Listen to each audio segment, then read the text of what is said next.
Bonjour à tous, j'espère que vous allez bien et on se retrouve aujourd'hui pour ce qui va être la dernière vidéo de l'année 2020. Alors très honnêtement, 2020, moi c'est une année que je ne vais pas regretter, hein. Mais en tout cas au niveau du maquillage, j'ai trouvé de beaux produits, des produits qui m'ont bluffé, des produits qui m'ont énormément plu. Donc aujourd'hui ce que l'on va faire, je ne vais pas vous présenter les Oscars du maquillage 2020 parce que je n'ai pas tous les produits de toutes les marques qui sont sortis et puis de toute façon ça ne reste que mon avis, mais on va faire un tutoriel complet, le teint, les yeux, les bases avec les produits que j'ai découverts en 2020. La plupart sont sortis cette année, quelques-uns étaient sortis l'année d'avant et qui sont les produits avec lesquels j'ai préféré travailler. Donc j'espère que c'est une vidéo qui vous plaira. Donc si c'est le cas, n'hésitez pas à mettre un petit pouce. N'hésitez pas aussi à vous abonner si vous souhaitez être tenu au courant de toutes les prochaines publications, puisque on va continuer l'année prochaine ensemble et je vais vous présenter encore plein de choses qui j'espère vous intéresseront. Et pour ce qui est du tutoriel, c'est tout de suite.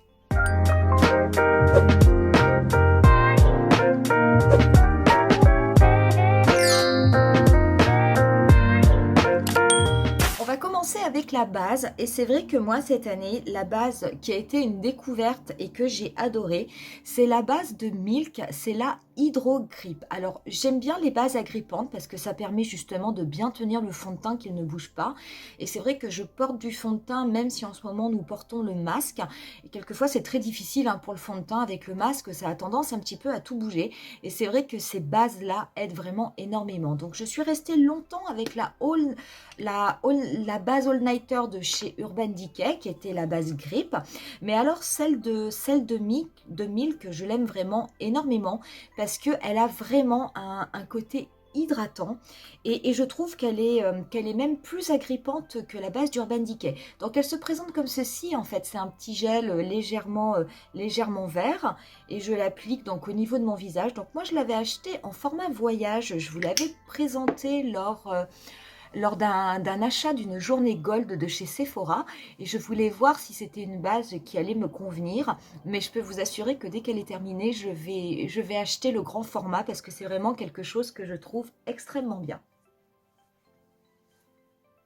Au niveau des fonds de teint, j'en ai essayé encore pas mal cette année. Donc c'est vrai que sur 2021, je vais en tester d'autres. Je vais aller sur du Charlotte Tilbury, je vais aller sur du Kiko aussi. J'en ai acheté, je veux voir ce que ça vaut.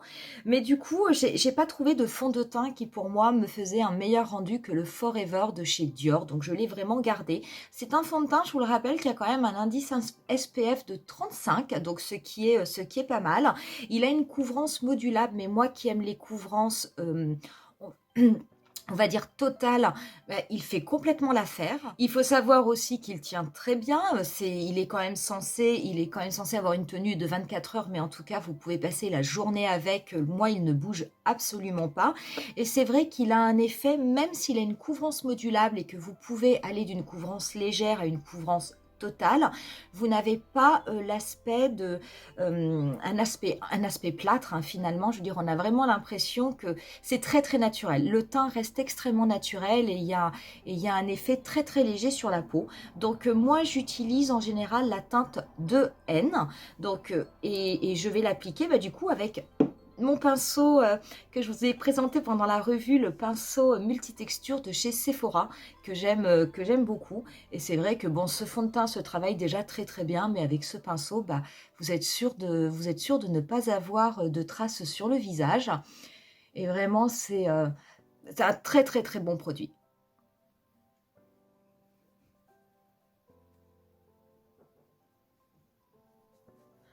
Au niveau de l'anti-cerne, je pense que vous vous en doutez. Donc c'est vrai que pour moi, la découverte cette année, même si c'est un anti-cerne qui n'est pas sorti cette année, hein, c'est le Born This Way de chez Too Faced. Donc le mien est en teinte amande.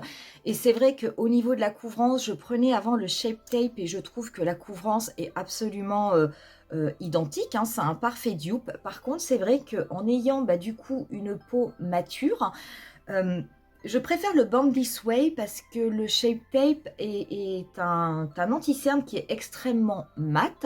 C'est vrai que j'ai des préférences pour le mat, mais par contre, tout au long de la journée, le fait qu'il soit mat, eh ben, ça fait pas forcément bon ménage avec ma peau mature et c'est vrai que ça a tendance à me marquer les ridules, ce que je n'ai absolument pas avec le Born This Way qui a une couvrance totale comme le Shape Tape, mais qui a quand même un côté un petit peu plus lumineux. Donc je l'applique avec mon éponge parce que c'est vrai que celui-ci, je n'arrive pas à l'appliquer au pinceau. Je peux sinon éventuellement l'appliquer au doigt. Mais vous allez voir la différence. C'est vrai que c'est vraiment, pour moi, c'est mon anti-cerne de l'année. Et, euh, et à part quelques fois où je vais utiliser un anti-cerne de NYX, le photogénique, qui était en deuxième position, honnêtement, pour cette année. Mais c'est vrai que je n'utilise pour le moment que cela parce que je les trouve vraiment extrêmement bien. Et donc voilà, et au niveau de la couvrance, bah vraiment, pour moi, c'est un produit sensationnel, vraiment sensationnel. On va ensuite passer à la poudre. Et la poudre libre sur le visage, bah, c'est vrai que j'ai la Born This Way qui est pas mal. C'est vrai que j'ai la By Terry qui est pas mal. Ce ne sont pas forcément des produits nouveaux non plus. Par contre, moi, il y a vraiment une poudre que pour le moment, je garde et je travaille tout le temps avec. Donc je l'ai gardée même pour ce tutoriel. C'est la poudre de Laura Mercier qui est vraiment pour moi géniale. Donc pareil, hein, sur l'année prochaine, on va essayer un petit peu les produits, les poudres Charlotte Tilbury. Peut-être que ça changera du coup mes préférences pour 2021. Mais en tout cas, pour cette année-là, pour cette année-ci, je vais encore rester avec la Laura Mercier parce que c'est une poudre qui matifie. Donc c'est vrai que pour moi, c'est quand même... pour ma peau mature, moi j'ai une peau mixte, donc c'est vrai que c'est une poudre qui convient très très bien à ma peau. Donc je la garde encore.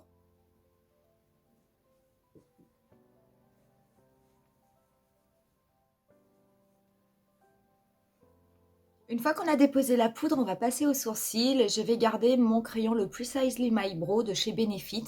Alors pareil, hein, c'est vrai que les crayons à sourcils, pour moi j'ai des sourcils qui sont quand même assez épais, donc j'ai pas trop de soucis à ce niveau-là. Ça va juste être pour les brosser, éventuellement rajouter un petit peu de crayon pour que la couleur soit bien uniforme ou pour l'intensifier. Et c'est vrai que ce pinceau me convient, enfin ce crayon double embout me convient très bien. Et du coup, je l'ai racheté cette année et je suis restée avec celui-là.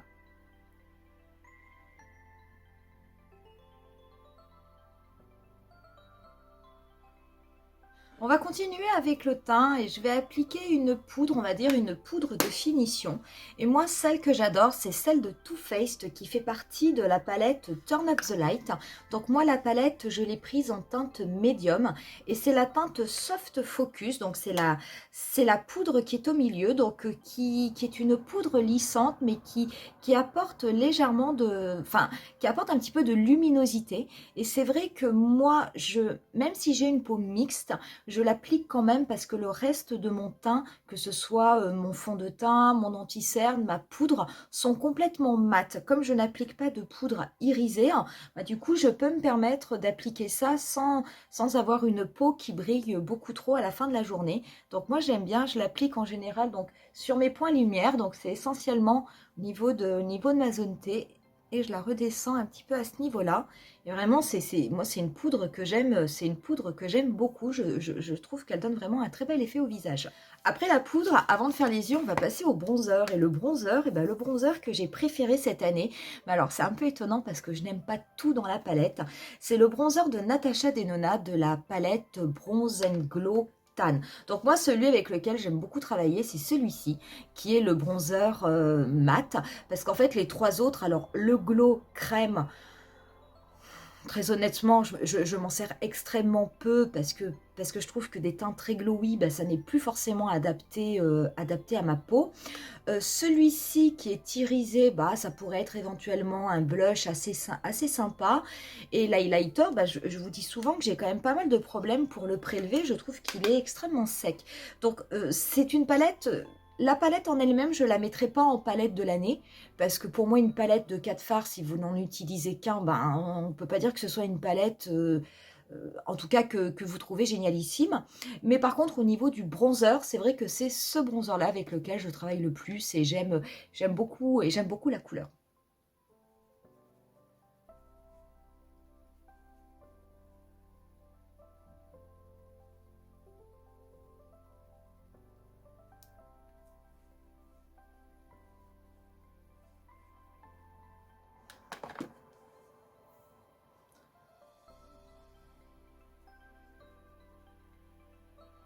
Après le bronzer, eh ben, on va appliquer le blush et par contre on va rester chez du Natasha Denona puisque le blush vraiment que j'ai préféré c'est le Bloom Highlighting Blush et je trouve vraiment, alors en termes de pigmentation, il est exceptionnel.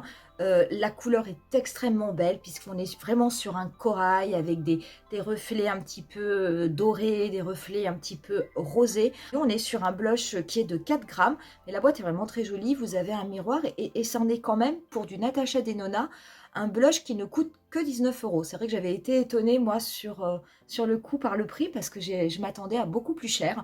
Et c'est vraiment un blush que j'adore et que j'ai énormément utilisé. Donc c'est vrai qu'il faut y aller quand même un petit peu doucement parce que c'est très très très pigmenté.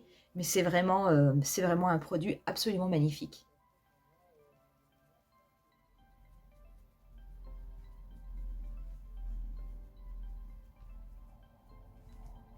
Une fois qu'on a fini avec le blush, on va pouvoir passer à l'highlighter. Et cette année, vraiment, il y a un highlighter qui m'a bluffé, que ce soit au niveau du prix ou au niveau de la qualité du produit. Ce sont les highlighters de chez Kiko de la gamme Holiday Gem. Donc, je vous les ai présentés hein, lors de l'achat du Black Friday. Et vous avez du coup des highlighters hein, qui se présentent comme ça, donc qui sont quand même en grand format. Donc, je ne vais pas revenir dessus, mais on est quand même sur des highlighters de 9 grammes. Et là, je vais appliquer la teinte Shimmering Dust, qui est une teinte dorée.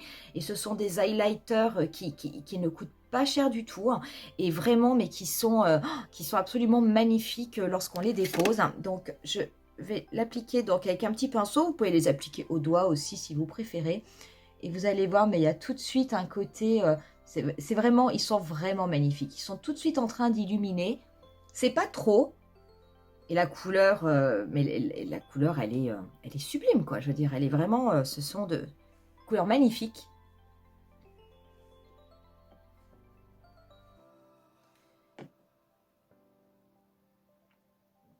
En plus, assez ils sont assez poudreux. Alors faites attention parce que par contre, ils sont assez fragiles.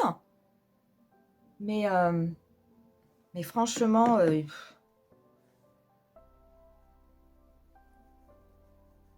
on va pouvoir passer aux yeux et tout d'abord, eh ben, vous avez vu, j'ai pas mis de fond de teint parce qu'en fait, ce que l'on va appliquer au niveau des yeux, c'est la base anti-âge de chez Urban Decay. Donc pareil, hein, cette base, c'est pas un produit qui est sorti cette année, c'est pas du tout un produit nouveau. Mais moi, c'était un produit que j'avais jamais acheté. J'achetais toujours la base, la primer potion originale. Mais vraiment, celle-là, je l'ai essayée et alors, elle est super. Donc vraiment, c'est une base qui est faite pour permettre à vos fards de tenir toute la journée, comme les bases classiques d'Urban Decay. Mais c'est une base qui est censée également lisser la paupière de façon à masquer un petit peu toutes les imperfections que l'on peut avoir sur la paupière mobile et qui peuvent s'accentuer et également avec l'âge. Donc moi, je l'applique au doigt. Enfin, je la dépose d'abord avec le pinceau et après, je l'applique au doigt sur la totalité de ma paupière. Ça laisse vraiment, vous avez l'impression après d'avoir une paupière qui est toute lisse, qui glisse sous votre doigt. Mais c'est vraiment un produit qui est super. Alors c'est vrai que les paupières mobiles, si vous appliquez des teintes mates, ce sont les teintes hein,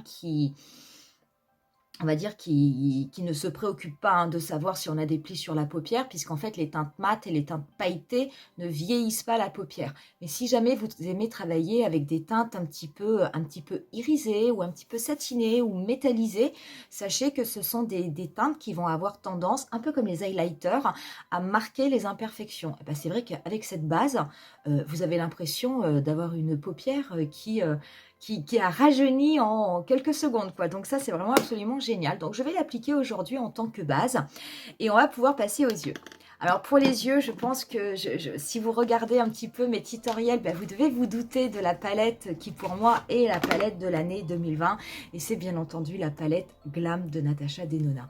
Donc j'ai un petit peu hésité avec la palette Ultimate Utopia de chez NYX, avec laquelle je vous avais fait beaucoup de tutoriels et qui est vraiment une très très belle palette.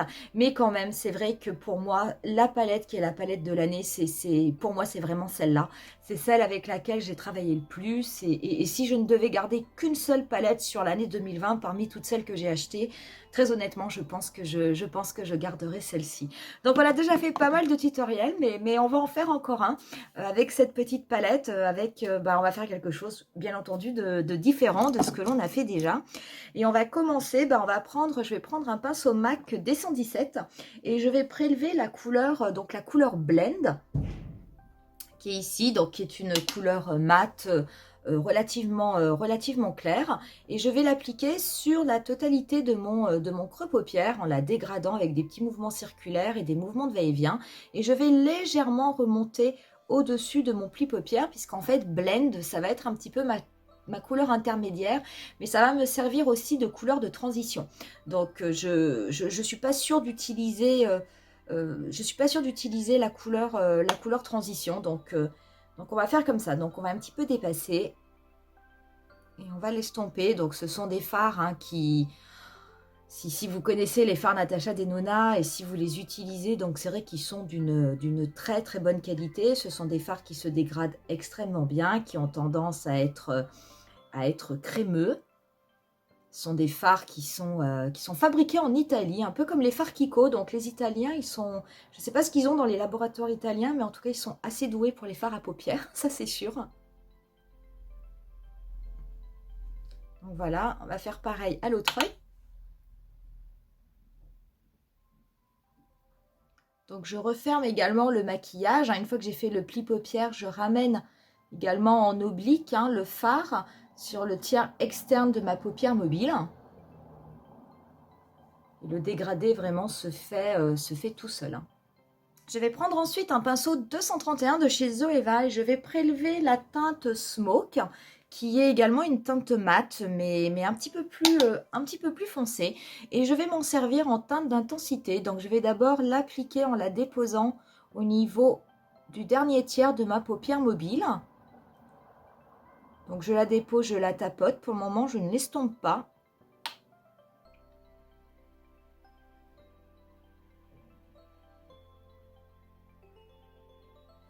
Et une fois que je l'ai déposée, là je vais commencer à la dégrader avec mon pinceau.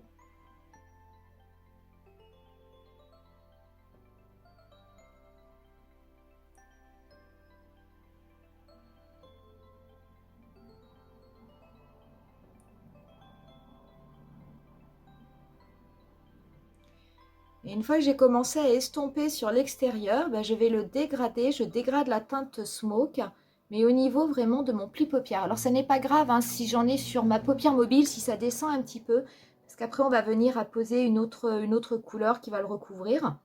Bon, il ne faut pas faire non plus toute la paupière mobile, mais si c'est pas complètement précis, ça n'est pas gênant. Si vous descendez un petit peu sur la paupière mobile, ne vous inquiétez pas, il n'y a absolument aucun souci. Je vais reprendre un petit peu mon pinceau Blend pour le remonter un petit peu, puisque moi j'ai quand même une grande paupière fixe, pour pas trop laisser d'écart entre mes sourcils et le dégradé de mon maquillage. Je vais appliquer la couleur Center Eyelid, qui est cette couleur qui est complètement dorée. Je vais l'appliquer sur ma paupière mobile, donc à partir de l'intérieur, donc du coin interne, et je vais comme ça la déposer jusqu'à la couleur Smoke sans la recouvrir. Je la dépose comme ça de façon à ce que ce soit plus intense et après je viendrai travailler les rebords avec un petit pinceau.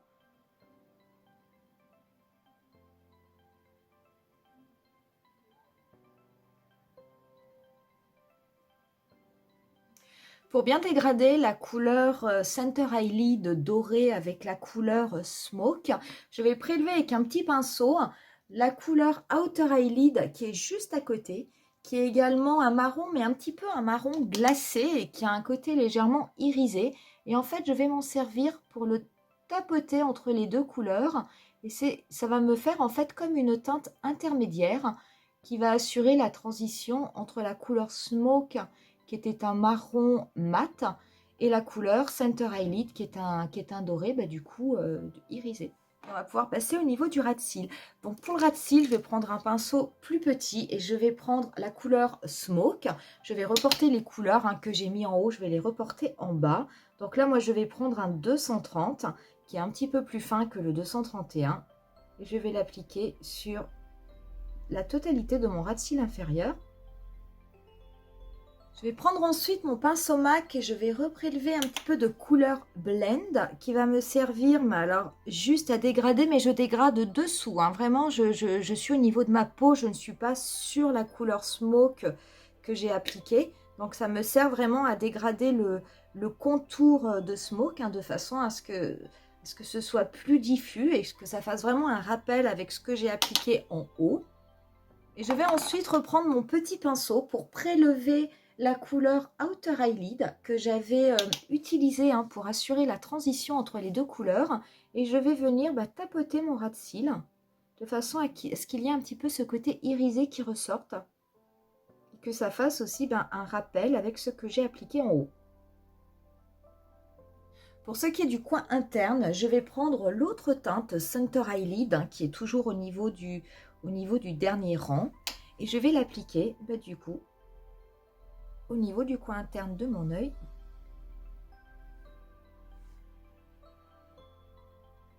Et je vais également en déposer un tout petit peu dessous du sourcil de façon à illuminer la zone. Pas mal cette palette quand même. Pour ce qui est, on va terminer les yeux, donc on va passer au crayon puisque je vais mettre un crayon au niveau de ma muqueuse. Et c'est vrai que moi, des crayons que j'adore et je les adore chaque année, c'est les Holiday Gem, ce sont les Last Duo Eye Pencil. Donc ces stylos-là, Kiko les sort chaque année, ils changent simplement les couleurs en fonction des thèmes. Et là, cette année, j'en ai repris un qui était sur une teinte chocolat mat et qui avait de l'autre côté une teinte irisée un petit peu plus rosée. Et je vais me servir, moi, de la teinte chocolat parce que c'est un crayon qui est extrêmement crémeux. Donc, qui est vraiment très très bien pour appliquer au niveau des muqueuses. Et en plus, ce sont vraiment des crayons qui sèchent très très vite et qui ont une très très bonne tenue.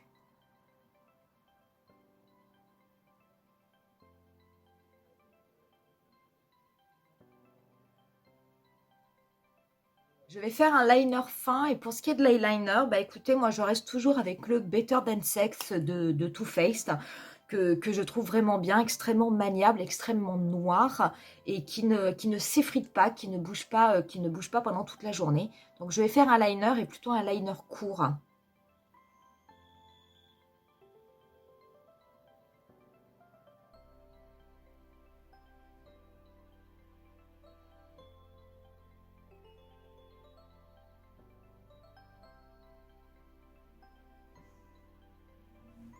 On va passer ensuite au mascara et là le choix a été un petit peu compliqué et finalement j'ai quand même choisi le Lash Freak d'Urban Decay. Alors je l'ai pris parce qu'il a vraiment un côté volumateur qui est génial. Il a vraiment un côté recourbant qui se voit grâce à la brosse un petit peu étrange.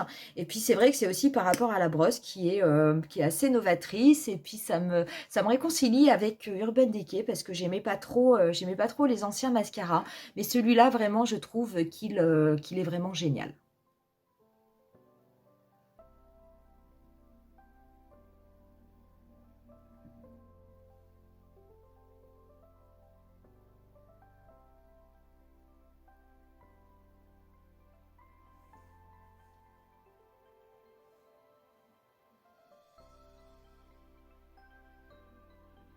Et Et voilà pour le résultat. On va pouvoir terminer par les lèvres. Et pour les lèvres, eh ben, c'est un produit que j'ai acheté il n'y a pas très longtemps, que je vous avais présenté lors de la journée Gold, je crois, du mois de décembre.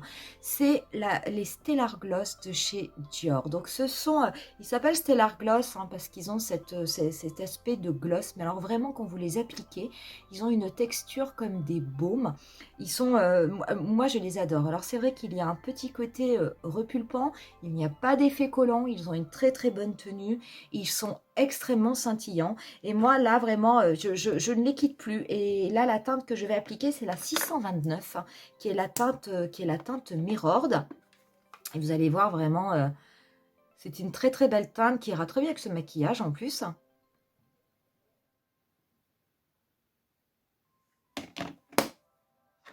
En plus, il y a un petit côté vanillé qui n'est pas du tout désagréable.